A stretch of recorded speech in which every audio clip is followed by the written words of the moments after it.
प्राध्यापक बहस चौतारीको 39औं प्रस्तुति duality of academic writing, learning to write or displaying expertise. विषय प्रस्तुता डाक्टर मधु न्यौपाने, अनुसन्धान विज्ञ, शिक्षाशास्त्र केन्द्रीय विभाग, त्रिवी, कीर्तिपुर। विशेष समीक्षक प्राध्यापक डाक्टर जयराज अवस्थी, अनुसन्धान विज्ञ तथा प्रथम उपकुलपति, सुदूरपश्चिम विश्वविद्यालय।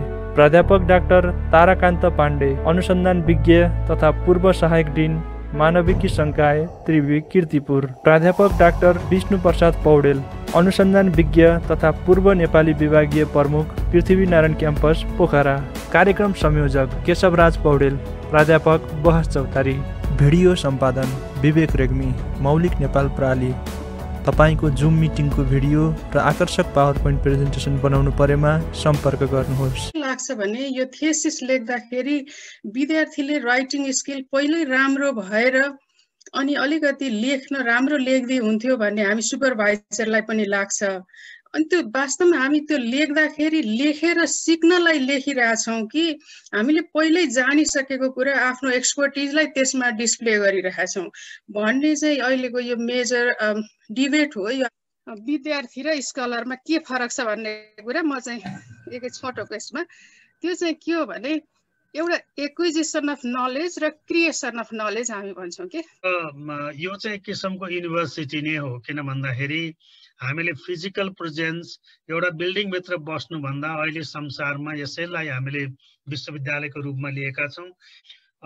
केशव सरलाई म साधुवाद दिन्छु र तपाईँहरूको टिमलाई जसले यो कामलाई अगाडि बढाइराख्नु भएको छ। A writer only begins a book, a reader finishes it. त्यसैले गर्दाखेरि सबभन्दा इम्पोर्टेन्ट कुरा के हो भन्दाखेरि राइटरले लेख्नुभन्दा अगाडि नै रिडरले त्यो किताब पढिसकेका हुन्छ र यस किसिमको गेट टुगेदरले एक अर्कासँग चाहिँ भनौँ न एक अर्काबाट सिक्ने, अन द होल हामीले एक अर्कालाई सिकाउने पनि मौका दिन सक्छौँ जस्तो लाग्छ। मैले जहिले पनि यसलाई एउटा लर्निङ अपर्च्युनिटीको रूपमा लिइराखेको छु। शोधार्थीका समस्या र शोधार्थीलाई कसरी हेर्ने, शोधार्थीका समस्यालाई कसरी सम्बोधन गर्ने भन्ने कुरासँगै छलफल बढी सम्बन्धित रहेको मैले देखेँ र त्यो बढी उपयोगी र महत्त्वपूर्ण पनि छ। हामीले शोध मात्रै भन्नु हुँदैन, कस्तो विषयको शोधमा प्रयोग गर्ने, भाषा कस्तो भन्ने पनि समस्या हुन्छ क्या। गणितमा प्रयोग गर्ने या सोसियोलोजीमा प्रयोग गर्ने, साहित्यमा प्रयोग गर्ने, साहित्यका पनि विभिन्न विधामा प्रयोग गर्ने भाषाको मसिना अन्तरहरू हुन्छ।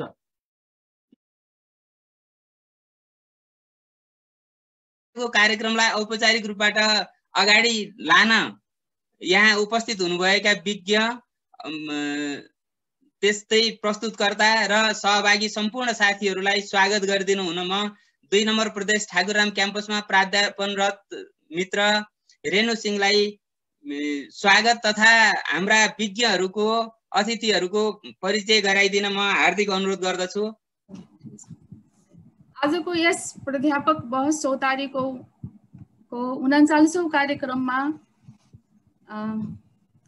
विभिन्न क्याम्पस र विश्वविद्यालयहरूबाट भर्चुअली जोडिनु भएका हाम्रा सम्पूर्ण आदरणीय सहभागीहरूलाई म नमस्कार। म रेणु सिंह, लेक्चरर ठाराब क्याम्पस वीरगञ्ज। प्रत्येक साता झैं आजको शुक्रबार, यस साताको शुक्रबार यस बहस चौतारीले खास गरी एमफिल र पीएचडी रिसर्चरले गर्नुपर्ने एकाडेमिक राइटिङलाई फोकस गरी साह्रै सारगर्भित topic duality of academic writing, learning to write or displaying expertise address गर्ने जमर्को गरेको छ। यसका लागि topic presenter doctor Madhu Neupane ma'am र हाम्रा 2 research experts professor doctor Jayaraj Awasthi and professor doctor Tarakant Pandey सरलाई आमन्त्रित गरिएको छ। हाम्रो आमन्त्रण स्वीकार गरी आइदिनु भएकोमा उहाँहरूलाई धेरै धेरै धन्यवाद छ। यसै क्रममा सर्वप्रथम हाम्रा आदरणीय प्रेजेन्टर र रिसर्च एक्सपर्ट्सहरूको ब्रिफ इन्ट्रोडक्सन गराउन चाहन्छु। यस क्रममा हाम्रा presenter doctor Madhu Neupane, lecturer at Central Department of English education, TU Kirtipur. She has recently awarded her PhD from the Hong Kong Polytechnic University, Hong Kong. She has been credited for various awards, scholarships, and publications. Now, I wish her all the best for her presentation. Similarly, our research experts, our highly honorable, respected, our Guru, Professor Jairaj Awasthi, as retired professor, Central Department of English Education, TU, Kirtipur, former VC of Far Western University. Though he is retired, at present he is teaching and supervising MPhil students, MPhil and PhD students at Kathmandu University. He is highly renowned professor within the country and abroad. And sir, I highly honor you. Your contribution is highly incredible, and we are your students who are teaching all over Nepal and then abroad at different places. With your blessings and best wishes. Similarly, our another experts, research experts, Professor Dr. Tarakant Pandey is professor at Central Department of Nepali, TU, Kirtipur, former Assistant Dean of Faculty of Humanities and Social Sciences, TU. At present, he is teaching and supervising MPhil and PhD students at TU, Kirtipur. Likewise, यसरी हाम्रा आमन्त्रण स्वीकार गरिदिनु भएर हाम्रा virtually जोडिनु भएका हाम्रा सम्पूर्ण सहभागी आदरणीय अग्रज हाम्रा गुरुवर्ग प्रोफेसर सर म्याडम एन्ड विद्यार्थी साथीहरूलाई धेरै धेरै स्वागत गर्दछु हार्दिक स्वागत छ र म आशा गर्दछु र आजको यो प्रेजेन्टेसन र इन्टरेक्सनले सरहरूलाई सबै सहभागीहरूलाई र खास गरेर न्यू रिसर्चर बिगिनर रिसर्चर्सहरूलाई साह्रै यो फ्रुटफुल हुनेछ साह्रै प्रोडक्टिभ हुनेछ I wish you all the best again once again I want to facilitate my heartfelt welcome thanks a lot धन्यवाद रेणु म्याम हाम्रा विज्ञ र सहभागी सम्पूर्ण प्राध्यापकहरू स्कलरहरूलाई स्वागत गरेर जानुभयो अब हामीले कार्यक्रमलाई औपचारिक रूपमा अगाडि बढाउन चाहन्छौं आजको कार्यक्रमलाई समग्र मूल्याङ्कन गरिदिएर कार्यक्रमको समापन गरिदिन हामीले 4 नम्बर प्रदेशबाट गण्डकी प्रदेशबाट पृथ्वीनारायण क्याम्पसमा प्राध्यापनरत प्राध्यापक डाक्टर विष्णु प्रसाद पौडेल नेपाली भाषाको प्राध्यापक हुनुहुन्छ नेपाली विषयको प्राध्यापक हुनुहुन्छ उहाँलाई अनुरोध गरेका छौं आज हाम्रो कार्यक्रममा सेरिटका डाइरेक्टर प्राध्यापक डाक्टर सुरेन्द्र गिरी लगायत थुप्रै सर म्याडमहरू आउनु भएको छ उहाँहरूलाई पुनः स्वागत गर्दै आजको कार्यक्रमलाई औपचारिक रूपमा अगाडि बढाउन आफ्नो प्रस्तुति राख्दिन म आदरणीय डाक्टर मधु नेउपाने म्यामलाई अनुरोध गर्दछु म्याम प्लिज धन्यवाद सर सबै सर म्यामहरूलाई मेरो नमस्कार यो सरले मलाई यहाँ यत्रो सर आदरणीय सर म्यामहरू भएको ठाउँमा आफ्नो केही कुराहरू राख्ने मौका दिनुभएकोमा म सरप्रति धेरै आभारी छु मैले भनेका केही कुराहरू म भन्दा त्यसै मेरो नयाँ कुरा केही पनि नआउला त्यही पनि मैले केही आफूले जानेको कुराहरू अलिकति सेयर गर्ने प्रयास गर्नेछु हजुरहरूको अमूल्य सुझाव रहनेछ म आउँदा दिनहरूमा अझै बढी मेहनत गरौँला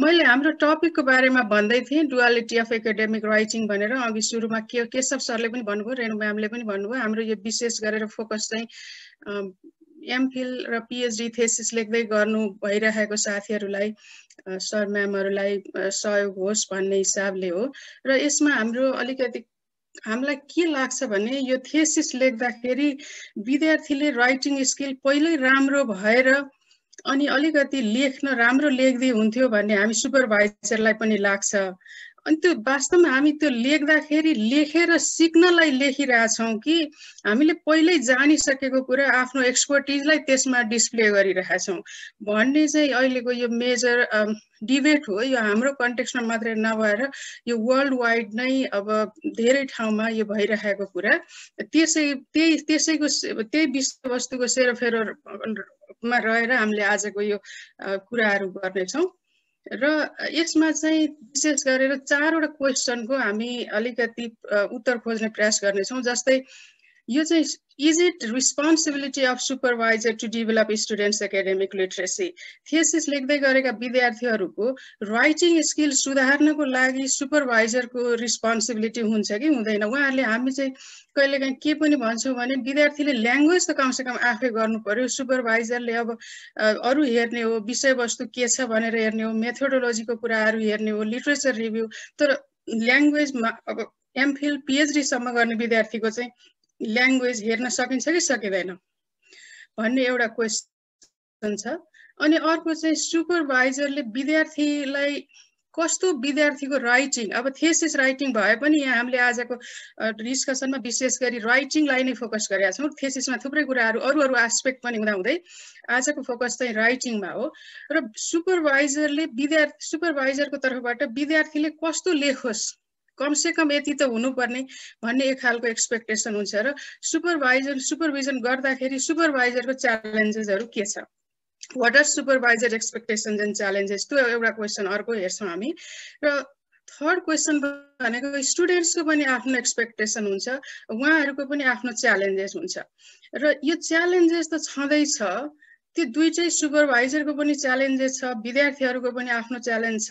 त्यो च्यालेन्जलाई स्वीकार्दै हामी चाहिँ के गरेर अलिकति विद्यार्थीलाई सपोर्ट गर्न सक्छौँ, के गर्दाखेरि उहाँहरूलाई अलिकति सिक्ने मौका, लर्निङ अपर्च्युनिटिजहरू बढेर जान्छ।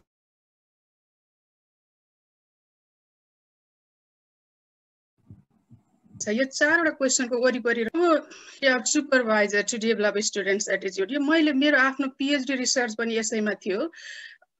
हाम्रो रिसर्चमा अनि त्यसपछि सब्सिक्वेन्ट पब्लिकेसन त्यसैमा रहेर अरू फर्दर डेटाहरू पनि कलेक्ट गर्दाखेरि के देख्यो भने हामी कोही सुपरभाइजरहरू विद्यार्थीको राइटिङ पनि हामी सुधार्नुपर्छ भन्ने सोच्छौँ भने केही हामीहरू धेरै जसो के सोच्छौँ भने सुपरभाइजर कमसेकम अलिकति त्यो आफूले भन्न खोजेको कुरा भन्न सक्ने हिसाबले लेख्नु पर्यो। होइन भने त्यस्तो समस्या छ भने उहाँहरूले एडिटरको सहयोग लिन पर्यो। तर सुपरभाइजरले चाहिँ यो गर्नलाई असम्भव हुन्छ, अलिकति गाह्रो हुन्छ, अथवा यस्तो कुरामा फोकस गर्दाखेरि सुपरभाइजरको भ्यालुएबल टाइम चाहिँ भन्ने पनि कतै कतै केही पर्सेप्सनहरू पाइयो। अनि यसले छेक्यो है मैले। सो यो भ्यूले के देखाउँछ भने, तर सबैजना त्यस्तो होइन। केही सुपरभाइजरहरूले के भन्नुभयो भने होइन, राइटिङ गर्दाखेरि रिसर्चको लेखाइ र अरू बेलाको लेखाइ भनेको फरक हो, र विद्यार्थीलाई त्यो बेला नै त्यतिखेरको बारेमा सुपरभाइजरको रिस्पोन्सिबिलिटी हो कि होइन भनेर हामी यो कुरा गर्दै थियौँ। अघि जरा सरले धेरै कुराहरू भनिसक्नुभयो। केही मध्ये हामीहरूले यो विद्यार्थीले आफै गर्नुपर्छ भन्ने सोच्छौँ, विद्यार्थीले आफूले गर्नुपर्ने पनि हो, र केही चाहिँ अब हामीले गर्नु पनि पर्छ, सँगै गर्दाखेरि विद्यार्थीले सिक्ने मौका हुन्छ भन्ने चाहिँ हामीले केही सुपरभाइजरहरूले हामी सोच्छौँ। अब त्यो सोच्दा के हुन्छ भने राइटिङको पार्ट चाहिँ विद्यार्थीले गर्नुपर्छ, रिसर्चको कोर पार्ट चाहिँ सुपरभाइजरले हेर्ने हो भन्नेतिर हामी गयौँ भने चाहिँ यो राइटिङ र अनि थेसिसको मेजर कुराहरू, कन्टेन्टहरू फरक छ भन्ने एउटा सेन्स जान्छ। अघि सरले भन्नुभएको कति कुराहरू राइटिङको बेसिक कुराहरूमा पनि समस्या देखिन्छ भनेर, यो चाहिँ अब हाम्रो एमफिल र पिएचडीको थेसिस भएकोले राइटिङमा समस्या हुँदा हुँदै पनि त्योभन्दा अझै माथि उठेर उहाँहरूले त्यो ल्याङ्ग्वेज मात्रै राम्रो नपारिकन त्यहाँ त कन्टेन्टलाई पनि उहाँहरूले विषयवस्तुलाई पनि त्यही हिसाबले प्रस्तुत गर्नुपर्ने हुन्छ, नयाँ कुराहरूलाई त्यहाँ ल्याउनु पर्ने हुन्छ, केही नलेज पनि त्यसबाट जेनेरेट गर्नुपर्ने हुन्छ। त्यसले गर्दाखेरि त्यो रिसर्चको राइटिङ भनेको रिसर्चसँगै एकदमै इन्टिग्रेट भएर आउँछ। त्यो राइटिङलाई यसरी छुट्याउन सकिँदैन भनेर रिसर्चले देखाइरहेछ। फिडब्याक स्कलरसिपले के देखाएको छ भने राइटिङ र ल्याङ्ग्वेजलाई छुट्टा छुट्टै गराउन मिल्दैन, तिनीहरू म्युचुअली एक्सक्लुसिभ हुन्छन्, एकअर्कासँग सम्बन्धित हुन्छन्। हामीले राइटिङ सिकाउन सक्छौँ, जस्तो विद्यार्थीलाई छुट्टै टेन्स कसरी लेख्ने, अनि प्रिसिजन राइटिङमा प्रिसिजन कसरी ल्याउने, यी सबै कुराहरू सिकाउन सकिन्छ, तर ती सबै कुराहरू पनि रिसर्चको कन्टेक्स्टमा भएन भने चाहिँ यसले अलिकति विद्यार्थीलाई समस्या पर्छ। त्यसले गर्दा त्यो दुईटा चाहिँ सँगसँगै जानुपर्ने हुन्छ। टेन्स, कस्तो टेन्स मैले प्रयोग गर्ने भन्ने कुरा, मैले कुन लिटरेचर रिभ्यू गर्दैछु र यो रिभ्यूको बारेमा मैले यसलाई कसरी लिइरहेको छु भन्ने कुरा पनि सँगै आउने भएकोले राइटिङलाई छुट्टै र रिसर्चलाई छुट्टै गराउन सकिँदैन, ती कुराहरू सँगसँगै जानुपर्छ भन्ने भयो। त्यसले गर्दा सुपरभाइजर चाहिँ राइटिङ टिचरै हो। राइटिङलाई तिमीले आफै गर अथवा एडिटरलाई गर, केही कुरा एडिटिङ गर्ने कुरा यो अन्त पनि छ, यो बाहिर युनिभर्सिटीमा प्रयोग भएको कुरा हो, अब त्यसलाई अन्यथा लिन मिल्दैन। तर पनि सबै एडिटरलाई छोड्दिन हामीले किन मिल्दैन भने त्यो कति कुरा सिक्ने मौकाबाट विद्यार्थी वञ्चित हुन सक्छ। सुपरभाइजरले स्टुडेन्टलाई लेख्ने कुरामा लिमिटेड एबिलिटी भएको स्टुडेन्टहरूलाई लेख्ने, उहाँहरूलाई त्यो कुराहरूमा नलेज कसरी डेमोन्स्ट्रेट गर्ने भन्ने कुरा चाहिँ सिकाउनु आवश्यक पर्छ। त्यसले गर्दा हामीले चाहिँ राइटिङ हेर्ने मेरो काम होइन, राइटिङ चाहिँ तपाईँले अरूलाई देखाउनुहोस् अथवा एडिट गरेर ल्याउनुहोस्, म चाहिँ कन्टेन्ट हेर्छु भन्दाखेरि चाहिँ कहिलेकाहीँ त्यो कुराहरू नमिल्न सक्छ। हामी चाहिँ राइटिङको त्यो स्पेसिफिक कन्टेक्स्टमा त्यति बेला कस्तो ल्याङ्ग्वेज प्रयोग हुने हो भन्ने कुरा त्यही भित्र गएपछि मात्रै थाहा हुने भएकोले यो दुईटालाई त्यसरी छुट्टा छुट्टै गराउन मिल्दैन।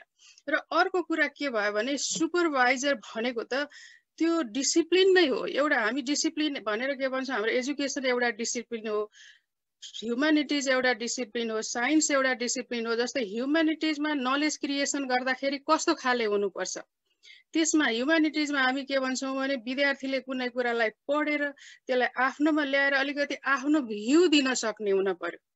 मैले कुनै एउटा टेक्स्ट, कुनै एउटा नोभल, उपन्यास पढेँ भने त्यसबाट मैले के सिकेँ, विद्यार्थीको आफ्नो सब्जेक्टिभ इन्टरप्रिटेसन त्यहाँ भ्यालिड नलेज हुन्छ भने अब त्यही कुरा साइन्समा, फिजिक्समा जाँदाखेरि, इन्जिनियरिङमा जाँदाखेरि त्यसरी कसैले नलेज जेनेरेट गर्यो भने त्यसलाई नलेज। डिसिप्लिनमा हाम्रो डिपार्टमेन्टमा के कुरालाई नलेज मानिन्छ, के कुरालाई नलेज मानिँदैन, के कुरालाई विद्यार्थीले गर्नुपर्छ भन्ने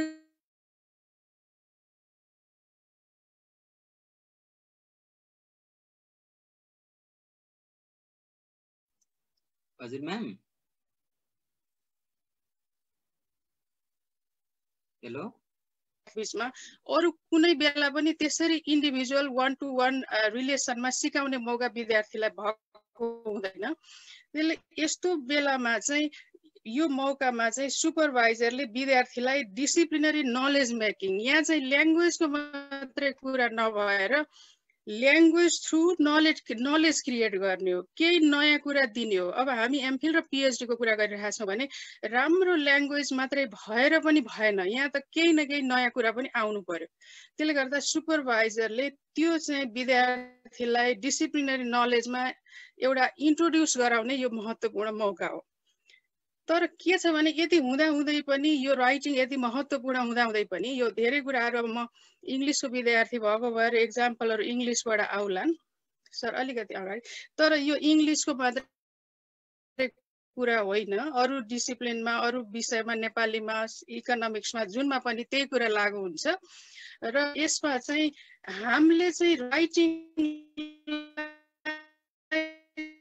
कसरी लाने त विद्यार्थीको राइटिङ र रिसर्चमा भने विद्यार्थीले राइटिङ त आफै डेभलप गर्दा पनि हुन्छ भनेर, तर त्यस्तो हुँदैन। रिसर्चले के देखाएको छ भने हामी विद्यार्थीलाई अब एउटा एकाडेमिक राइटिङको कोर्स दिउँला, उसले छुट्टै पढ्ला, टेन्स कहाँ प्रयोग गर्ने भन्ने सिक्ला, कसरी प्रिसिजन ल्याउने भन्ने सिक्ला, तर त्यति हुँदाहुँदै पनि रिसर्च जब गर्दै जाँदाखेरि आउने समस्या भनेको त्यसलाई छुट्टै आइसोलेसनमा प्रेडिक्ट गर्नै सकिँदैन। जुन बेला समस्या आउँछ त्यतिखेरै त्यहाँनिर अलिकति विद्यार्थीलाई त्यसमा इन्डक्ट गर्दै लानुपर्ने भएकोले त्यो खालको हाम्रो एउटा मेकानिजम, त्यो खालको विद्यार्थी र टिचरको बिचमा लिमिटेड रेसियो, अघि सरले भन्नुभयो थुप्रैजना विद्यार्थी हामीले गर्नुपर्ने त्यो बाध्यता छ, त्यसबाट हामी निस्कन सक्दैनौँ। अब कसरी हुन्छ, सक्ने जतिलाई मात्रै भर्ना लिएर अथवा सकेसम्मको गरेर भए पनि यो दुईटा कुरालाई हामीले कसरी लाने त भन्ने कुरामा इन्स्टिट्युसनल डिस्कसनको पनि आवश्यक छ। यो अब केशव सरप्रति म आभारी छु, यो एउटा फोरम पनि त्यतापट्टिको लाइनमा एउटा कन्ट्रिब्युसन हो।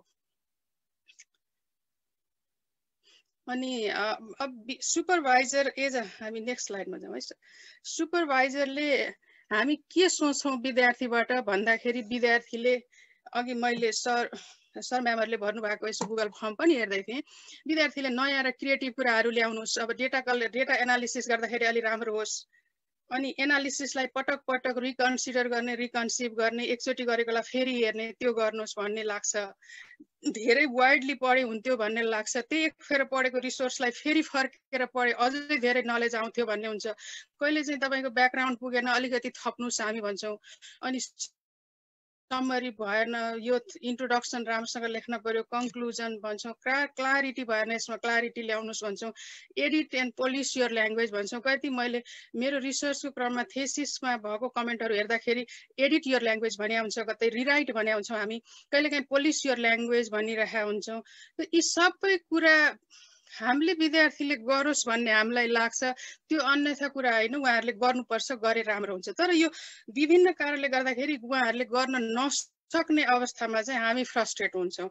ल यति पनि नगरेको, अर्को पनि नगरेको भन्ने हामीलाई लाग्छ। त्यसले गर्दा सुपरभाइजरको पार्टमा पनि समस्या छ, धेरै समस्याहरू छ। हामीले विद्यार्थीलाई छानेर लिन नसक्ने समस्या पनि होला। अब विद्यार्थीहरू यहाँ हामी अन्ततिर हो भने पिएचडी गर्ने विद्यार्थीलाई फुल टाइम स्कलरसिप दिएर उसलाई रिसर्चमा मात्रै फोकस गर्न लगाइएको हुन्छ। अब हामी यहाँ सबै फुल टाइम ड्युटीको बावजुद स्टडी गरिरहेका हुन्छौँ। त्यसले गर्दाखेरि विद्यार्थीले पनि टाइम दिन नसकेको समस्याहरू थुप्रै हुन्छन्। तर राइटिङ, त्यो पनि हाई लेभलको राइटिङको कुरालाई आज हामी फोकस गरिरहेका छौँ। र यसमा चाहिँ त्यो हाई लेभलको राइटिङ प्रमोट गर्नको लागि सुपरभाइजरको मेजर समस्या चाहिँ के हो भने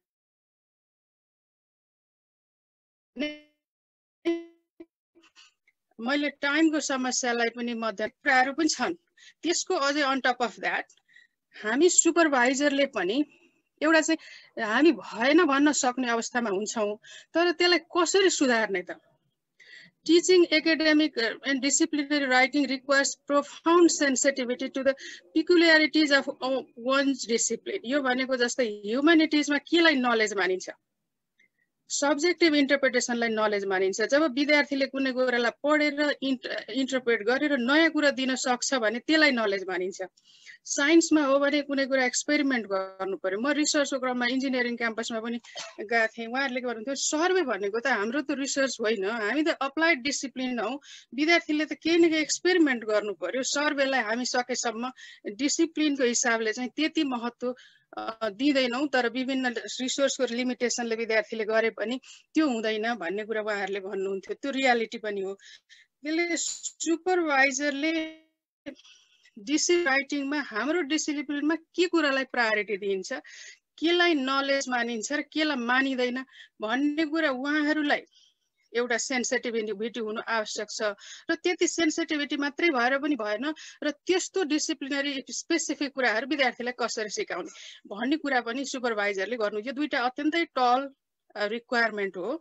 यो चाहिँ गाह्रो हुन्छ। तर समस्या के हुन्छ भने सुपरभाइजरसँग प्रोसिजरल नलेज हुन सक्छ। थुप्रै थेसिसहरू, सर माथिल्लो स्लाइडमै, धेरै थेसिसहरू गाइड गरिसकेपछि अनि धेरै वर्ष त्यो डिसिप्लिनमा भइसकेपछि सुपरभाइजरलाई त्यो नलेज हुन्छ। तर त्यही कारणले गर्दा हामी तपाईँको लेखाइ यहाँ भएन भन्न सक्छौँ। तर के कारणले भएन, अनि के चाहिँ कमी भयो, के गर्दाखेरि यसलाई राम्रो हुन्छ, अथवा यो भएन भने किन भएन भन्ने कुरालाई एक्सप्लिसिटली भन्न हामीलाई धेरै केसमा गाह्रो भइरहेको हुन्छ। जस्तो हामी तपाईँको स्टेटमेन्ट अफ द प्रब्लम त भएन भन्छौँ, तर के चाहिँ भएन, के गर्दाखेरि हुन्छ भन्न हामी धेरैलाई चाहिँ अप्ठ्यारो परिरहेको अवस्था हुन्छ। त्यो चाहिँ एउटा सुपरभाइजरको अत्यन्तै ठुलो हाम्रो चाहिँ समस्या हो। त्यो त्यसबाट ओभरकम हुनलाई हाम्रो आफ्नै राइटिङ सुधार्नुपर्ने आवश्यक हुन्छ। अनि सर आउँदैछ स्लाइड, नेक्स्ट स्लाइडमा जाउँ सर। अनि अब विद्यार्थीको फेरि आफ्नै समस्या हुन्छ। विद्यार्थीलाई पनि अब उहाँहरूलाई के भइरहेको हुन्छ भने, ओहो मैले त मेरो राइटिङ त राम्रो छैन, मैले त गर्न सकिनँ, त्यसले गर्दा म चाहिँ मेरो चाहिँ नलेजै कमजोर भएको होला भन्ने विद्यार्थीलाई लाग्छ। तर रियालिटीमा के हो भने राइटिङ भनेको हामी सबैलाई अप्ठ्यारो हुने कुरा हो। यो पढ्यो भन्ने 2011 मा एकजना क्यानेडियन अथरले भन्नुभएको रहेछ, we are all struggling writers. हामी थेसिस अहिले विद्यार्थीलाई लेख्दा हामीलाई अहिले फेरि लेख्न पर्यो भने त्यस्तै गाह्रो हुन्छ, फेरि आर्टिकल हामीलाई कुनै नयाँ लेख्न पर्यो भने हामीलाई नै त्यस्तो गाह्रो हुन्छ। त्यसले गर्दा यसलाई अलिकति यो तिमीलाई मात्रै गाह्रो भएको होइन है, यस्तो गाह्रो त राइटिङमा यो सबैलाई त्यही प्रोसेसबाट जानुपर्छ भन्ने नलेज चाहिँ विद्यार्थीलाई पनि त्यो हामी सेयर गर्दैनौँ। धेरै जसो विद्यार्थीले गरेन भन्ने कुरामा धेरैतिर फोकस हुन्छ, तर त्यस्तै खालको स्ट्रगल सुपरभाइजर पनि हुन्छ। जस्तो पेपर लेख्दाखेरि कहिलेकाहीँ रिजेक्ट हुन्छ, एकदमै थुप्रै पब्लिस गरेका स्कलरहरूको पनि त फेरि पेपर पठाउँदा रिजेक्ट हुन्छ नि त, त्यो नर्मलै प्रोसेस हो भन्ने भयो भने विद्यार्थीलाई त्यस्तो पछाडि परेको म मात्रै फेलर हो कि भन्ने फिलिङबाट उहाँहरू ओभरकम हुन सक्नुहुन्छ। तर त्यो त्यस्तो धेरै कुराहरू सेयर कम गरिने भएकोले विद्यार्थीलाई आफै एक्लै स्ट्रगल गरिरहेको अवस्था हुन्छ।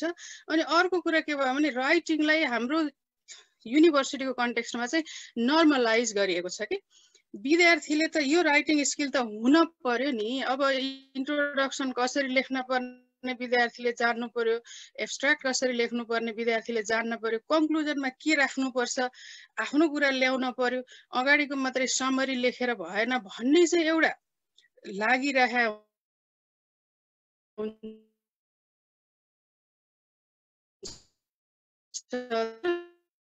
त्यो कुरा हामी सुपरभाइजरले धेरै प्र्याक्टिसले जाने आउन सक्छौँ। विद्यार्थी युनिभर्सल नलेज जस्तो यस्तो स्किल के विद्यार्थीसँग पहिले हुनपर्छ भन्ने खालको बुझाइ हामी सबैमा छ, तर त्यो रियालिटीमा त्यस्तो होइन। अनि राइटरको सुपरभाइजर लामो समयसम्म त्यो एरियामा पढाइरहँदा सुपरभिजन गर्दा अनि लेखी पनि रहँदाखेरि उहाँहरूले जति सिक्नुहुन्छ, विद्यार्थी त भर्खर त्यो एरियामा आउँदै हुने भएकाले उहाँहरूलाई धेरै समस्या हुन्छ भन्ने कुरा हामीले अलिकति त्यो पर्सपेक्टिभबाट हेर्न चाहिँ जरुरी हुन्छ। त्यसले हाम्रो टाइटललाई के थियो भने पिएचडी गर्ने एमफिलको थेसिस लेख्ने भनेको चाहिँ आफूले जानेको नलेज डिस्प्ले गर्नलाई, आफ्नो राइटिङ स्किल पहिल्यै भएर त्यहाँ प्रस्तुत गर्ने मात्रै नभएर के हो भने जानेर लेख्ने भन्दा पनि यो लेखेर जान्ने प्रक्रिया हो। लेख्दै जाँदाखेरि नजानिकन पनि लेख्दै जाँदा, फेरि सुधार्दै जाँदा, फेरि पढ्दै जाँदा राइटिङ पनि सिक्ने र त्यसको साथसाथै नलेज जेनेरेट गर्न पनि सिक्ने यो एउटा मौका हो, न कि यो पहिल्यै जानेको कुरालाई प्रस्तुत गर्ने। विद्यार्थीमा यो भइसक्नु पर्ने, एब्स्ट्र्याक्ट राम्रो लेख्ने ज्ञान पहिल्यै भइसक्नु पर्ने भन्दा पनि थेसिस गरेर नै उहाँले कमसेकम एब्स्ट्र्याक्ट लेख्न सिक्नुहुन्छ, उहाँले राइटिङ गर्न सिक्नुहुन्छ भन्ने त्यो मान्यताबाट हामीले अगाडि बढ्नु आवश्यक छ। त्यसले गर्दा लेख्ने भनेको लेखेरै सिक्ने हो, पहिले जानेको लेख्ने होइन भन्ने चाहिँ अहिले धेरै रिसर्चहरूमा लिटरेचरले यही कुराहरू अन्त धेरैको एक्सपिरियन्स हेर्दा पनि हामी आफैलाई पछाडि फर्केर हेऱ्यौँ भने पनि हामीले पिएचडी गरेको अथवा हामीले एमफिल गर्नु, हामीले पिएचडी गर्नु अथवा फर्दर रिडिङ गर्नु, लेख्नु, अहिले पनि हामीले राइटिङ गर्यौँ, आर्टिकल लेख्नु भने के हो त त्यो म यस्तो मसँग यो नलेज छ म लेख्छु भनेर लेख्ने होइन नि त। लेख्दै जाँदाखेरि त्यो आइडिया रिफाइन हुँदै जाने, नयाँ कुरा आउने र हामीले केही नयाँ दिन सक्ने हो। विद्यार्थी पनि त्यही प्रक्रियामा हो। त्यसले गर्दा उहाँहरूलाई त्यो अपर्च्युनिटी चाहिँ त्यो पहिल्यै हुनुपर्छ भन्ने सोचाइबाट चाहिँ हामी अलिकति माथि उठ्नु जरुरी छ। अर्को स्लाइडमा जाउँ सर। अनि अब यहाँ एउटा यो क्यानाडामा भएको एउटा रिसर्चले देखाएको रहेछ, विद्यार्थीले एकजना, मेरो रिसर्च आफ्नै रिसर्चमा पनि यस्तो थुप्रै कोटेसनहरू विद्यार्थीको थियो। I gave her a draft the first time a few months ago. She was a little bit angry with me and she said, why don't all these people, why don't you know how to write? I don't understand. You are already a professional. त्यस्तो खालको comment पाएपछि के भयो त विद्यार्थीलाई चाहिँ अब she was फ्राइटेन्ड र अर्को पटक आफूले लेखेको राइटिङ कसरी देखाउने टिचरलाई भन्ने खालको समस्या भयो। अब बेसिक कुराहरू विद्यार्थीले सिक्नुपर्छ, उहाँले आफूले गर्ने कुरा आफूले गर्नुपर्छ। हामी विद्यार्थी हुँदा पनि त्यही हो, आफ्नो पाटोलाई गर्न पर्यो। तर रिसर्च राइटिङ भनेको यस्तो हो कि विद्यार्थीले आफै मात्रै गरेर पनि पार लाग्दैन। त्यसले गर्दा त्यो स्क्याफोल्डिङको लागि, उसलाई सपोर्ट गर्नको लागि नै हामी सुपरभाइजर त्यहाँ हुनुपर्ने हो। अर्को स्लाइडमा हुन्छ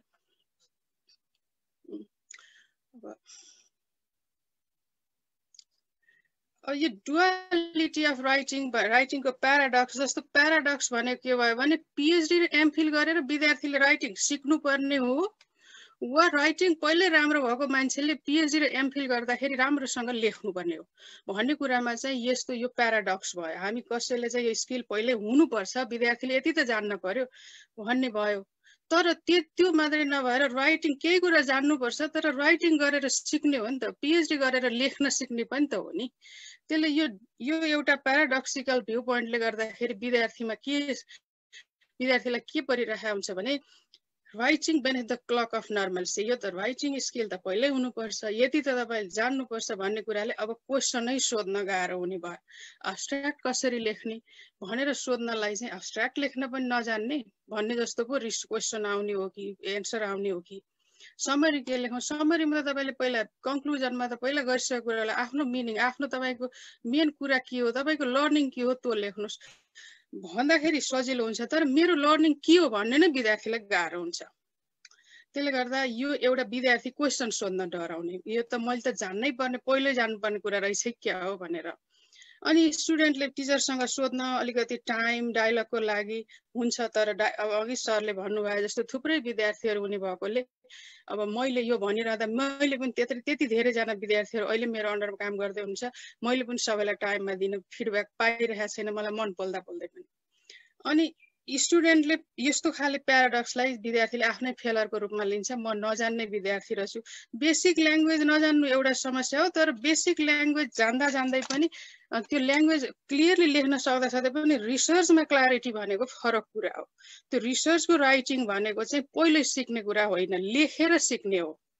अनि स्टुडेन्ट्सलाई चाहिँ एउटा पछाडि छोडिएको, केही गर्न नसकेको, आफै अब यो हुन्छ कि त्यो हुन्छ कि, मेरो एकजना अर्को युनिभर्सिटीमा गर्दै गरेको मेरो साथी अन्तै पिएचडी गर्दै एमफिल गर्दै गर्नुभएको मलाई भन्दै हुन्थ्यो, सरले यो त भएन भन्नुहुन्छ, तर मैले के गर्ने थाहा पाइनँ भनेर।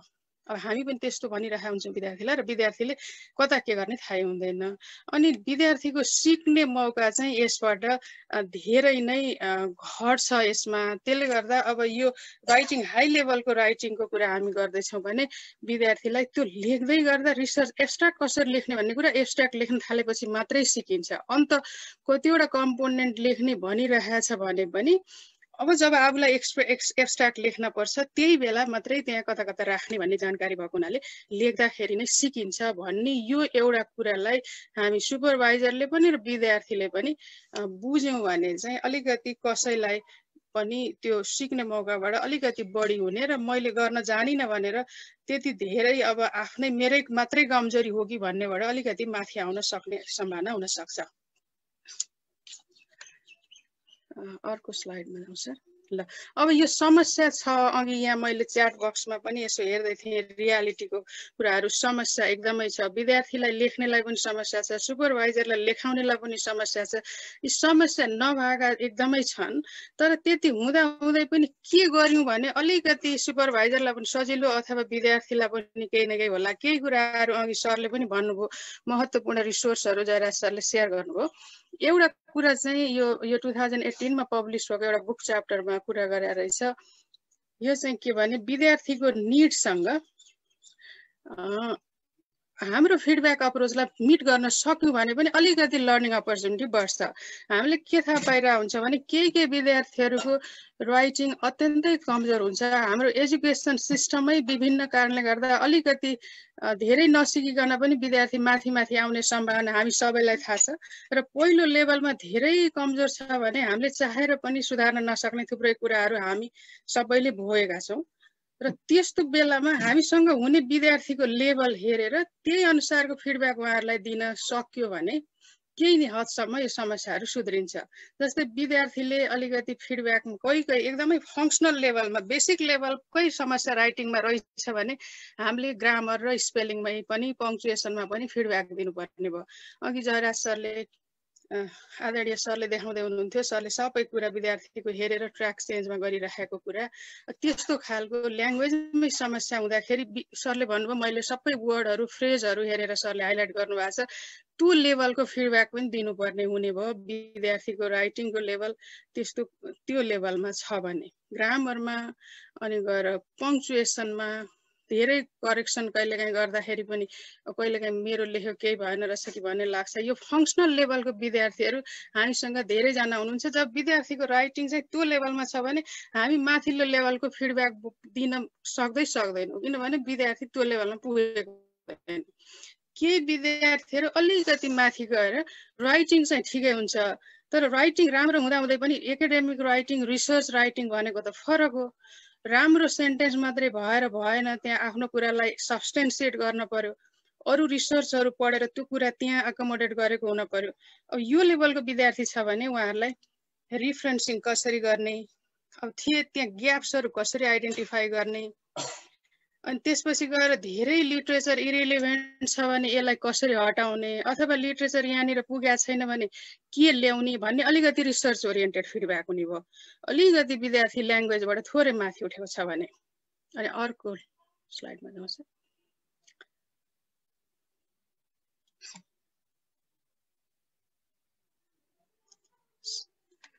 सर चेन्ज हुँदैछ कि? अनि विद्यार्थी अब त्यो अलिकति राइटिङमा पनि उसले सब्सटेन्सिएट गर्न पनि सिकेको छ, रिफरेन्सहरू पनि दिन अलिकति आफ्नो भ्यूलाई मात्रै नभएर अरूको राइटिङलाई पनि एकोमोडेट गर्न सकेको छ भने चाहिँ यहाँ चाहिँ हामीले के गर्नु पर्यो भने त्यो चाहिँ उहाँलाई अलिकति एडभाइजिङ सरी सर पछिल्लोमा जाउँ न, अर्को स्लाइडमा।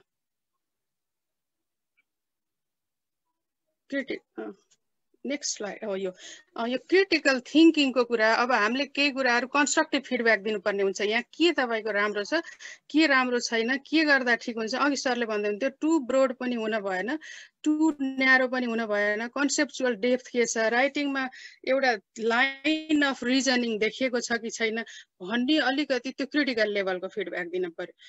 त्यो विद्यार्थी अलिकति त्यो एकाडेमिक राइटिङ अलिकति माथि छ, त्यसभन्दा बढी एकाडेमिक राइटिङको पनि थोरै फिल छ भने अब हामीले उसलाई अलिकति माथिल्लो लेभलको फिडब्याक दिन सक्ने भयो। र त्योभन्दा माथि कोही विद्यार्थीहरू हामीभन्दा राम्रो लेख्ने अत्यन्तै राम्रो गर्ने विद्यार्थीहरू हुनुहुन्छ भने उहाँहरूले चाहिँ धेरै पटक पटक तपाईँ यो गर्नुहोस् भनिराखेको मन नपर्न पनि सक्छ उहाँहरूलाई त यो मेरो रिसर्च हो, म आफै गर्न सक्छु, सरले म्यामले सजेसन मात्रै दिए हुन्छ भन्ने विद्यार्थी हो भने चाहिँ उहाँको इन्डिपेन्डेन्ट थिङ्किङ के छ, नयाँ कुराहरू आएको छ कि छैन, अथवा विद्यार्थीको भोइस। यो पिएचडी र एमफिलमा चाहिँ हामी के भन्छौँ भने यो गरिसक्दाखेरि कमसेकम केही न केही भोइस भनेको आफ्नोपन, सबै पढिसकेर यो रिसर्चरले यो भन्यो अर्कोले त्यो भन्यो मैले के भन्छु त भन्ने एक खालको भोइस चाहिँ त्यो विद्यार्थीको थेसिसमा देखिनुपर्छ भन्छौँ हामी। त्यो लेभलको फिडब्याक इमेन्सिपेसनको लेभलमा हो भने विद्यार्थी अलिकति माथि गएको छ भने उहाँलाई चाहिँ अलिकति खुलै छोडिदिने, आफ्नै हिसाबले गर्नुहोस् भन्ने र फोकस चाहिँ अलिकति भोइसमा, उहाँको आफ्नोपन त्यसमा छ कि छैन भन्ने लेभलको। तर विद्यार्थी फङ्सनल लेभलमा छ भने हामी भोइसको कुरा गर्न सक्दैनौँ। र रिलेसनसिप डेभलपमेन्टको कुरा भनेको अत्यन्तै महत्त्वपूर्ण कुरा हो। यो फिडब्याक फेस टु फेसबाट डिस्कसनबाट यो एउटा कुरालाई हामीले हेर्न सक्यौँ भने विद्यार्थीको निड हेरेर अलिकति त्यही अनुसारको फिडब्याक एडजस्ट गर्न सक्यौँ भने केही न केही सिक्ने मौका बढ्न सक्छ। हामी यही सबै गर्न नसक्छौँ पनि सकौँला, तर कति सकिन्छ त्यसलाई ट्राई गर्ने कुरा हो। यो एउटा विद्यार्थीको निड हेरेर फिडब्याक दिने भन्ने अलिकति हामी गर्न सक्यौँ भने थोरै केही न केही चेन्ज आउला। सर अर्को स्लाइड। अब धेरै बेर हामी लाउँदैनौँ, सकिनै आँट्यो। र राइटिङ मेथोडिकली भनेर हजुर सर म कहाँ चेन्ज भइरहेको छ मेम, कहाँ चाहिँ ढिलो हुँदै यो चाहिँ के अब त्यो भएर रहेछ। हस् सर हस्। अनि यो चाहिँ के हुन्छ भने हामी यदि हाम्रो जोसुकै पनि जेसुकै कुरा पनि हामीसँग नभएको कुरा हामी विद्यार्थीलाई न कसैलाई दिन सक्दैनौँ। यो पढाउने कुरा मात्रै होइन, अरू कुरा पनि हाम्रो आफ्नो स्किल कुनै कुरामा डेभलप भएको छैन भने त्यही स्किल हामी अरूमा डेभलप गर्न अत्यन्तै गाह्रो हुन्छ। जस्तो म आफैले आफ्नो राइटिङ आफ्नो टिचिङ फर्केर हेऱ्यो भने हामी ब्याचलरतिर पढाउँदाखेरि how to write good paragraph भनेर सिकाउँथ्यौँ। आफैले गुड प्याराग्राफ नलेखिरहेको बेलामा त्यो विद्यार्थीलाई जतिवटा क्यारेक्टरिस्टिक्स हामीले सिकायो भने त्यसमै त्यो सीमित रहन्छ। त्यसले गर्दाखेरि यो राइटरको कुरा मलाई अत्यन्तै मन पर्यो। हामी आफूले पनि लेखिरह्यौँ भने चाहिँ समस्या कहाँ पर्छ हामी पनि थाहा पाउँछौँ। अनि त्यसपछि गएर विद्यार्थीलाई पनि कहाँ समस्या पर्छ भन्ने कुरा हामीले त्यो उहाँको अलिकति इम्प्याथेटिकल्ली बुझ्न सक्ने अवस्था हुन्छ। त्यसले गर्दा आफूले राइटिङ लेखिरहनु र हाम्रो विद्यार्थीले हामीलाई पनि हेरेर हो सरले म्यामले जस्तो चाहिँ मैले पनि लेख्ने अथवा हाम्रो स्याम्पल हेरेर हो यस्तै खालको म पनि लेख्न पाए हुन्थ्यो भन्ने खालको हामी एक्जाम्पल दिन सक्यौँ भने चाहिँ त्यो चाहिँ अत्यन्तै ठुलो मेन्टरसिप हुन्छ। यो सेल्फ एफिकेसी थियोरी अरू थुप्रै थियोरीहरूले पनि के देखाएको छ भने हामी राम्रो मान्छेलाई हेरेर त्यस्तै हुन पाए हुन्थ्यो। हामी जयराज सरलाई हेरेर कति कुरा जहिले पनि उहाँलाई आइडलको रूपमा लिन्छौँ, अरू सरहरूलाई त्यसरी म्यामहरूलाई लिन्छौँ, उहाँहरूको ओहो त्यस्तै हुन पाए हुन्थ्यो मलाई भन्ने खालको हामीले त्यो इमेज दिन सक्यौँ भने चाहिँ विद्यार्थीले त्यसै पनि उहाँहरूलाई अलिकति सिक्ने मौका हुन्छ, इन्सेन्टिभ बढ्छ। यो माइमेटिक डिजायर भन्छ कि अरूको डिजायरलाई हेरेर ओहो मेरो सुपरभाइजरको त एक्सपेक्टेसन हाई छ, उहाँको आफ्नै पनि राम्रो छ, म पनि गर्नुपर्छ भन्ने पनि आउन सक्छ। त्यसले गर्दा आफूले लेखिरहने सुपरभाइजरले लेखिरहने भने जस्तो अरू विद्यार्थीलाई पनि मैले नि गर्नुपर्छ भन्ने आउन सक्छ। र अर्को चाहिँ विद्यार्थीसँग सँगै हामीले पेपर गऱ्यौँ भने अनि एब्स्ट्राक्ट कहाँनिर कसरी लेख्ने, कन्क्लुजन कसरी ड्र गर्ने, डिस्कसनमा अरूकोलाई कुरालाई ल्याएर कसरी इन्टिग्रेट गर्ने भन्दाखेरि सजिलो जस्तो लाग्छ।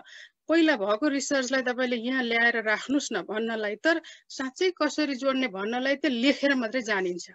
त्यसले गर्दा सँगै विद्यार्थीसँग जोइन्ट पेपर विद्यार्थीलाई अलिकति लेख्ने सक्ने खालको अथवा अलिक गर्छु केही भन्ने भावना पनि भएको हुँदाखेरि र त्यो भावना जगाउन सक्यो भने सँगसँगै लेख्दा पनि धेरै सिक्ने मौका हुन्छ। यसको म आफै पनि आफ्नो राइटिङमा पनि मैले धेरै सँगै सुपरभाइजरसित पब्लिस गर्दाखेरि धेरै सिकेको अनुभव मलाई पनि भइरहेछ। जति किताब पढेर पनि नसिकिने कुरा सुपरभाइजरको त्यो पेपरमा एक ठाउँबाट कमेन्ट आउँदाखेरि त्यहाँबाट सिकिन्छ। अब राइटिङले हामीलाई के गर्छ भने कुनै एउटा कुरा लेख्न पर्यो भने हामीले पढ्न पर्यो, त्यसको बारेमा सोच्न पर्यो, यो कसरी गर्ने भन्न पर्यो र हाम्रो स्कलरसिपलाई माथि लान सक्छौँ। हामीले हाम्रो स्कलरसिपलाई माथि लान सक्यौँ भने त्यो स्कलरसिपको स्पिल ओभर इफेक्ट चाहिँ स्टुडेन्टमा परि नै हाल्छ। त्यसले त्यो एउटा एस्पेक्टमा पनि हामीले ध्यान दिनुपर्ने भयो जति सकिन्छ। र अर्को कुरा चाहिँ यो रिसेन्ट रिसर्च रहेछ, यो डेभिड कार्लेस भनेको चाहिँ यो अहिले हङकङमा युनिभर्सिटी अफ हङकङमा पढाउने एकजना प्रोफेसर हुनुहुन्छ। उहाँले धेरै गर्नुभएको छ रिसर्च फिडब्याकको एरियामा। उहाँहरूको यो आर्टिकलले के भनेको छ भने त्यो हामीले जब विद्यार्थीले कुनै कुरा लेख्दै हुनुहुन्छ, लिटरेचर रिभ्यू गर्दै हुनुहुन्छ भने त्यस्तै उहाँको विषय जस्तो विषयमा अरूले गरेको लिटरेचर रिभ्यू त्यही आफूले लिटरेचर रिभ्यू गर्ने बेलामा पढ्यो भने उसले कसरी लेखेर छ, मैले कसरी लेख्नुपर्ने रहेछ भन्ने थाहा हुन्छ।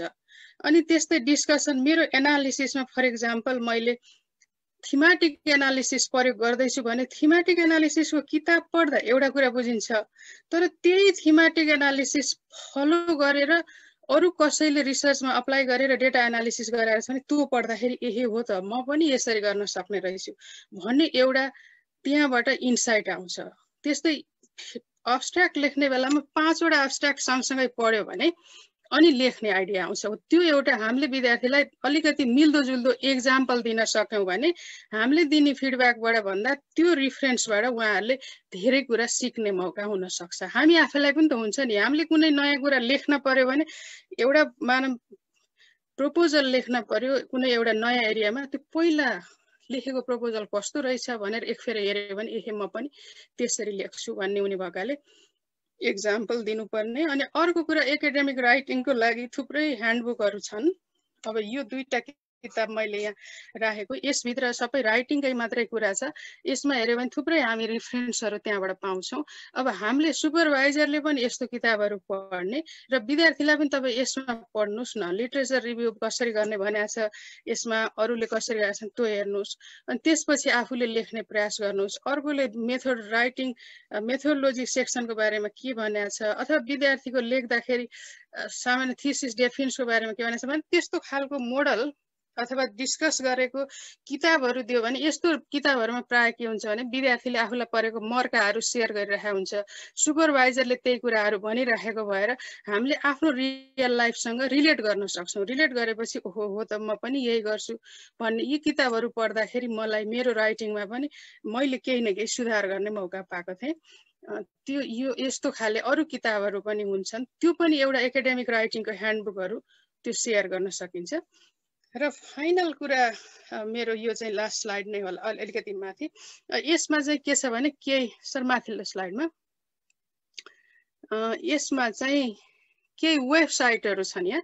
जस्तो एउटा एकाडेमिक वर्ड लिस्ट भनेको त सामान्य भयो मेरो विचारमा, यहाँ हामी सबैलाई थाहा छ होला यो इङ्ग्लिसको लागि। त्यो एउटा न्युजिल्यान्डको एकजना प्रोफेसरले गरेको छ कक्सेट भन्नेले। त्यो हाम्रो राइटिङमा कस्तो खाले वर्डहरू प्रयोग गर्न सकिन्छ भनेर त्यहाँ वर्ड फ्यामिली सहित दिएको छ। त्यो सामान्य कुरा जस्तो लाग्छ, तर ती वर्डहरूलाई आफ्नो बनाउन सक्यौँ भने हामीले थोरै धेरै एउटा दुईटा गर्दै प्रयोग गर्दै जाँदाखेरि हाम्रो राइटिङ सुधार्न सकिन्छ। अनि अर्को यो एउटा grammarly.com भन्ने चाहिँ यो अनलाइन सफ्टवेयर हो। हामीले आफ्नो राइटिङ थोरै धेरै लेखेकोलाई त्यहाँ राखेर यसलाई सब्सक्राइब गर्ने पनि छ, फ्रीली अभाइलेबल पनि छ। अनि यो एपमा आफूले लेखेको राइटिङ राख्यौँ भने त्यहाँ थोरै अनलाइन फिडब्याकहरू त्यहाँ अटोमेटिकल्ली दिन्छ, अटोमेटेड फिडब्याक भनौँ न। त्यसबाट पनि मेरो राइटिङ अत्यन्तै केयरलेसली हामीले जानेर पनि छोड्ने एररहरूलाई हटाउनलाई यसले पनि सहयोग गर्छ। यति हामीले प्रयोग गर्यौँ र यति हेरेर सुपरभाइजरलाई दिँदाखेरि अत्यन्तै सानातिना हामी एमफिल पिएचडी गर्दै गर्दाखेरि सुपरभाइजरले कमसेकम सामान्य हामीले गर्न सक्ने कुरा उहाँले गर्न नपर्यो भने अलिकति माथिल्लो लेभलको फिडब्याक आउने सम्भावना बढेर जान्छ। र अर्को रिसोर्स भनेको यो एकाडेमिक फ्रेज ब्याङ्क भन्ने छ। यो पनि फ्री अनलाइन सफ्टवेयर हो। त्यसमा जाँदाखेरि त्यहाँ चाहिँ अब हामीले एकाडेमिक राइटिङ गर्दाखेरि जस्तै इन्ट्रोडक्सन दिँदैछौँ भने हामी कस्तो खालको की फ्रेजहरू प्रयोग गर्न सक्छौँ, त्यो चाहिँ कर्पस बेस्ड रिसर्चबाट अत्यन्तै लार्ज स्केलको रिसर्चबाट आएको फ्रेजहरूलाई त्यहाँ राखेको छ। अनि त्यसपछि हामीले रिसर्चमा ग्याप आइडेन्टिफाई गर्दैछौँ भने कस्तो फ्रेजहरू की फ्रेजहरू प्रयोग भएको हुन्छ, कन्क्लुजन ड्र गर्दा कस्तो कुराहरू भनेर ती चाहिँ एकदमै ठुलो लिस्ट छ त्यहाँ। त्यो अनलाइनै पाइन्छ। हामीले पिडिएफ भर्सन डाउनलोड गर्नु पर्यो भने त्यस्तै समथिङ कति $40-50 तिर्नुपर्छ। त्यो अरू बेला गर्नु पर्यो भने, होइन भने चाहिँ त्यही अनलाइन हेर्नलाई जतिखेर पनि फ्री छ। त्यो एउटा सोर्स हामीले प्रयोग गर्न सक्छौँ। र अर्को भनेको चाहिँ यो लेक्स ट्युटर भनेको पनि कर्पस सफ्टवेयर हो। यसमा गइसकेपछि हामीलाई कहिलेकाहीँ कस्तो हुन्छ भने लेख्दै जाँदाखेरि यो फ्रेजको यो वर्डको अघि सरले भन्दै हुनुहुन्थ्यो धेरै हामीले डिस्कसन पछाडि अबाउट लेख्छौँ भनेर हामीलाई लेख्दै जाँदा कति कुरामा कन्फ्युजन, यस पछाडि प्रिपोजिसन कुन आउँछ होला, अगाडि के आउँछ होला, अथवा यो वर्ड कस्तो कन्टेक्स्टमा प्रयोग हुन्छ होला भनेर। यो चाहिँ कन्कोर्डेन्स, यो लेक्स ट्युटर भनेको क्यानाडाबाट त्यहाँ भएको एउटा सफ्टवेयर, कुन युनिभर्सिटी नाम बिर्सेँ मैले, यो पनि फ्री छ। त्यहाँ हामीले आफूलाई लागेको कुनै वर्ड राख्यौँ भने अनि त्यसमा चाहिँ त्यसको कन्टेक्स्ट सहित दिन्छ। त्यो कन्कोर्डेन्स लाइन्सहरू थुप्रै जति छन् त्यहाँ थुप्रै कर्पसहरू छ, British national corpus, American corpus, academic language भनेर थुप्रै छ। त्यसमा हामीले त्यसबाट सिक्न सक्छौँ। यो रिसोर्सहरू केही न केही हजुरहरूले टाइम भएको बेलामा अब इन्ट्रेस्ट लाग्यो भने यु क्यान एक्सप्लोर। र अब फाइनल कुरा चाहिँ मैले के भन्न चाहेँ भने हाम्रो अझै पनि धेरै केसमा रिसर्च कल्चर डेभलप हुन बाँकी छ।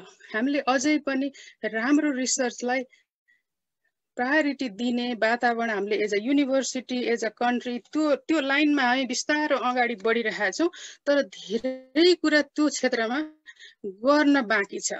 त्यसले गर्दाखेरि अब यसमा चाहिँ हामीले त्यो कल्चर इस्टाब्लिस गर्नको लागि विद्यार्थीले पनि, जस्तै यहाँ थेसिस लेख्दा के हुन्छ, मेरो विद्यार्थीहरूले कहिलेकाहीँ भन्नुहुन्छ पहिलो सेमेस्टरको असाइनमेन्टमा निकै मेहनत गरियो, तर दोस्रो सेमेस्टरमा गइसकेपछि म्याम राम्रो नगर्नेले पनि त्यस्तै नम्बर पाए, अनि मैले किन राम्रो गर्ने भन्ने भयो, अनि मैले पनि मेहनत गरिनँ भन्ने धेरैजना हामी भेट्छौँ।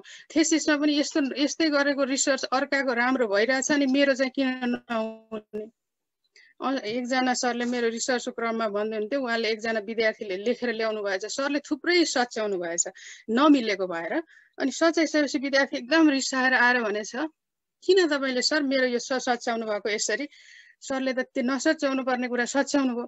भनेपछि सरले किन र भाइ त्यस्तो मैले त सच्याउनै पर्ने भएर सच्याएको भने यो त अलरेडी पहिला पास भइसकेको थेसिसबाट मैले सारेर ल्याएको, यो कसरी गल्ती हुन्छ भनेर विद्यार्थीले भन्नुभयो भनेर उहाँले सुनाउँदै हुनुहुन्थ्यो। त्यस्तो खालको पहिला यस्तै खालको थेसिस पास भइरहेछ भने मैले किन अहिले मेहनत गर्ने भन्ने कुराहरू हाम्रो धेरै विद्यार्थीले भनिरहेको छ। त्यसले गर्दा हामीले चाहिँ एउटा म्यासेज चाहिँ यो रिसर्च भनेको सिक्ने मौका हो, यसलाई चाहिँ महत्त्व दिनुपर्छ भनेर रिसर्च कल्चर एक खालको इस्टाब्लिस बिस्तारो हुँदैछ। त्यो लाइनमा जान सक्यौँ भने अनि विद्यार्थीले सिक्दै गर्दाखेरि लेख्दै गर्दाखेरि सिक्दै जाने, नलेज जेनेरेट गर्ने र हामी पनि आफ्नोबाट आफ्नो जहाँ छौँ त्यो परिस्थितिमा अलि माथि उठ्न सक्ने मौका त्यहाँबाट बन्न सक्छ। यति नै हो मेरो कुराहरू। पछि सर म्यामहरूको केही क्वेसन छ भने त्यसमा गरौँला। यो चाहिँ रिफरेन्सहरू छ, हजुरहरूलाई लागेको बेलामा फर्दर केही चाहियो भने चाहिँ you can consult them. Thank you so much. हस्, धन्यवाद सर। सरहरूले, तारा सरले अनि हाम्रो जयराज सरले धेरै कुराहरू भनिसक्नुभयो। मैले त्यस्तो केही छुटेको जस्तो मलाई लाग्दैन, तर पनि मैले एउटा दुईवटा कुरा त्यो रिसर्चको बेलामा मेरो साथीले पनि मेरो धेरै रिसर्चमा पार्टिसिपेट भएको साथीहरूले नि भन्नुभएको थियो। यहाँ अघि देव सरले भन्नुभएको हो कि यो हाम्रो आफ्नो कुरा के को सरले भन्नुभयो, मैले नाम बिर्सेँ, हामीले आफ्नो कुरालाई पनि साइटेसन गर्नुपर्छ कि हामीले लेखेर किन हुँदैन भन्ने कुरा चाहिँ हो। अघि सरले भनिसक्नुभयो, जयराज सरले पनि अनि तारा सरले पनि भनिसक्नुभयो। तर एउटा कन्फ्युजन हाम्रो कहाँनिर रहेछ भने विद्यार्थीलाई मैले भनेको कुरा, अब एकजना विद्यार्थीले के भन्नुभएको थियो, थ्योरिटिकल फ्रेमवर्क मैले पोस्ट कोलोनियलिजममा गरेको रिसर्च, अनि सरले अर्जुन आप्पादुराईको लेख्नुपर्छ भन्नुहुन्छ, अर्को कसको लेख्नुपर्छ भन्नुहुन्छ कि मैले मेरो कुरा लेखेर हुँदैन, मैले रिसर्च सकिसकेँ तर त्यो थ्योरिटिकल फ्रेमवर्क भनेको के हो मैले अहिले पनि बुझेको छैन, किन अरूको कुरा राख्नुपर्छ भनेर उहाँले भन्नुभयो। हाम्रो कन्फ्युजन के हो भने हामीले आफ्नो कुरा राख्न पर्छ। अघि सरले भने जस्तो एकदमै रिजन्ड हो भने मैले त्यो कन्क्लुजन डिराइभ गरेँ र मैले त्यो अथोरिटी गेन गरेँ भने मेरो कुरा चाहिँ हजुरहरूले पनि पत्याउनुहुन्छ, त्यसमा मैले साइटेसन गर्नु पर्दैन। तर अघि जयराज सरले भने जस्तो यो त मधु बहिनीले कसरी भन्न सक्नुहुन्छ, यो कुरा त अरू कसैले भनेको होला नि त भन्ने बेलामा चाहिँ मैले साइटेसन दिनुपर्छ। त्यो मेरो अथोरिटी डेभलप भएको हो कि होइन। अघि सरले पनि भन्नुभयो एकाडेमिक राइटिङ र अरू खाले राइटिङमा के फरक हो भने हामी अरू बेला भन्दा भनिरहन्छौँ नि, जस्तै पोहोर साल भन्दा यो पालि धेरै पानी पर्यो भन्छौँ, यो जस्तो वर्ष जस्तो जाडो त कहिल्यै भएको थिएन भन्छौँ, अरू बेला त्यसो भन्न पाइयो। तर एकाडेमिक राइटिङमा मैले त्यही स्टेटमेन्ट भन्दैछु भने मैले भनेर हुँदैन साइटेसन नदिकन। त्यो चाहिँ पोहोर कति मिलिमिटर पानी परेको थियो यही बेलासम्म, अहिले कति पर्यो, यदि बढी नै पर्यो हो भने चाहिँ यो बढी परेको हो भनेर स्टेटमेन्ट दिन मिल्छ। त्यसले गर्दाखेरि कति हाम्रो विद्यार्थीहरूलाई कहिलेकाहीँ हामीले भनेको त हुँदै नहुने, अरू परीक्षाको बेलामा पनि हुन्छ, आफ्नो भाषामा लेखेर हुँदैन र म्याम भनेर धेरै सोध्नुहुन्छ। आफ्नो भाषामा लेखेर हुन्छ आफ्नो कुरा हो भने।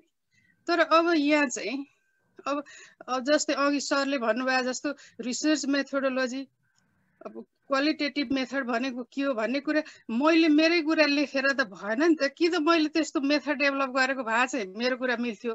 त्यसले गर्दा जुन बेला हामीले त्यो स्टेटमेन्ट दिने अथोरिटी हामीमा हुँदैन त्यति बेलासम्म अरूको कुरा लिनुपर्छ। अनि त्यो बेला हामीले जहाँ जहाँ कुरा क्लेम गर्न सक्छौँ रिसर्चको आधारित भएर कन्क्लुजन ड्र गर्दा यो मेरै क्लेम हो भन्ने बेलामा त्यहाँ चाहिँ कसैले साइटेसन दिनु भन्यो भने त्यो चाहिँ अलिकति नमिल्दो कुरा भयो।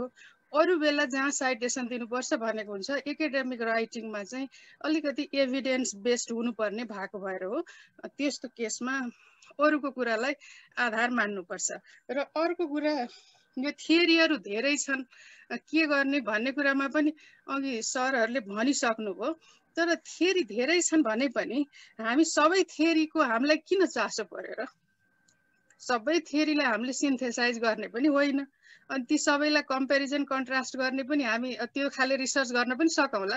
तर मैले कुनै एउटा रिसर्च गर्दैछु भने मेरो रिसर्च थियोरीले दिने भनेको वर्ल्ड भ्यू हो, कुनै पनि चिजलाई कसरी हेर्ने भन्ने कुरा दिने भएकाले अघि सरले भन्नुभयो जस्तो पारिजातको कुरा, अब इको पर्यावरण भन्यो भने अरूले कसले के भनेको छ त्यो पर्यावरणको बारेमा, त्यही मात्रै मेरो रिसर्चलाई मिल्दो कुरा, त्यही थियोरीलाई मैले आफ्नो रिसर्चमा ल्याउने हो। त्यसमा पनि मेरोसँग के मिल्छ त्यो कुरालाई मेरो पर्सपेक्टिभलाई हेर्न जसले सहयोग गर्छ त्यो थियोरी मात्रै मैले ल्याउने। यो चाहिँ भन्न अलि सजिलो हुन्छ, गर्दाखेरि विद्यार्थीलाई गाह्रो नै हुन्छ। यसको लागि अलि धेरै पढिसकेपछि अनि अरू त्यस्तै मेरो जस्तै रिसर्चमा अरूले के थियोरी अप्लाई गरेका छन् अनि अरूले त्यही थियोरिस्टको कुरालाई कसरी राखेका छन् भनिसकेपछि हामी पनि म पनि त यो एङ्गलबाट हेर्न सक्छु भन्ने एउटा इन्साइट आउँछ। त्यसको लागि पनि हामीले पढ्नु चाहिँ आवश्यक पर्छ। र हामी सुपरभाइजरहरूले तिमीले यो थियोरीमा विद्यार्थी अल्मल्ली राख्नु भएको छ भने तपाईँले यस्तै रिसर्च यहाँ छ, यो आर्टिकल हेर्नुहोस्, यो थियोरी कसरी अप्लाई भएको छ अनि तपाईँले पनि यसरी गर्न सक्नुहुन्छ भनेर त्यस्तो प्र्याक्टिसमा यहाँ फिजिक्समा चाहिँ अत्यन्तै राम्रोसँग भएको देखेँ। त्यहाँ अलिकति साइन्टिफिक रिसर्च अलिकति धेरै हिसाबले अलिकति डिलिमिटेड बढी पनि हुन्छ।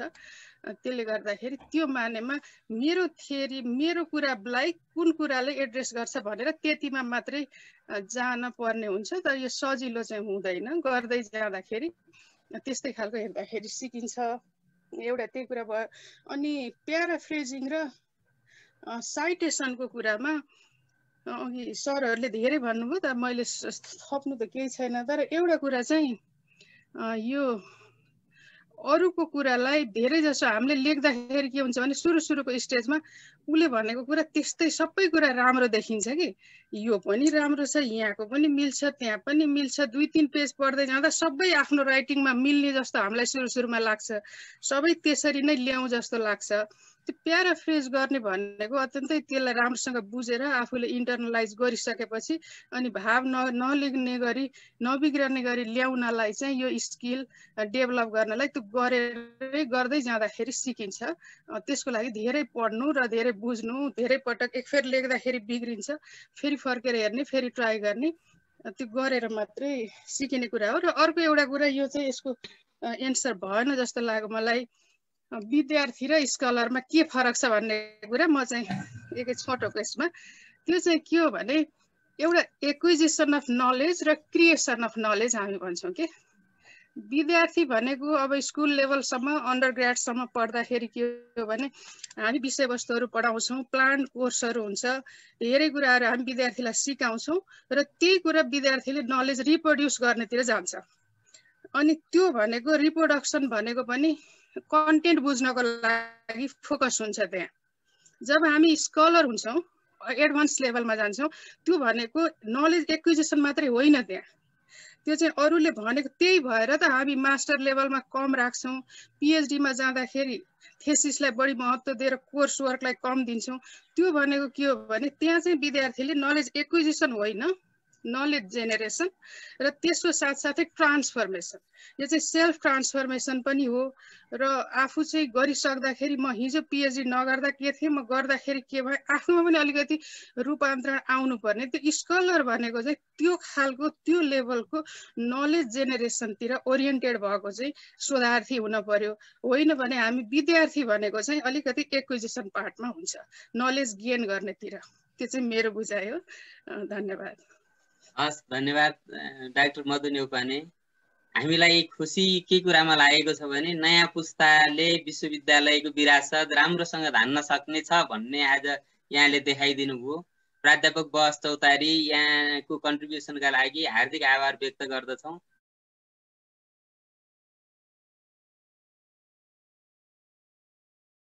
बहस कार्यक्रम संयोजक केशवराज पौडेल, प्राध्यापक बहस चौतारी, त्रिभुवन विश्वविद्यालय, कीर्तिपुर।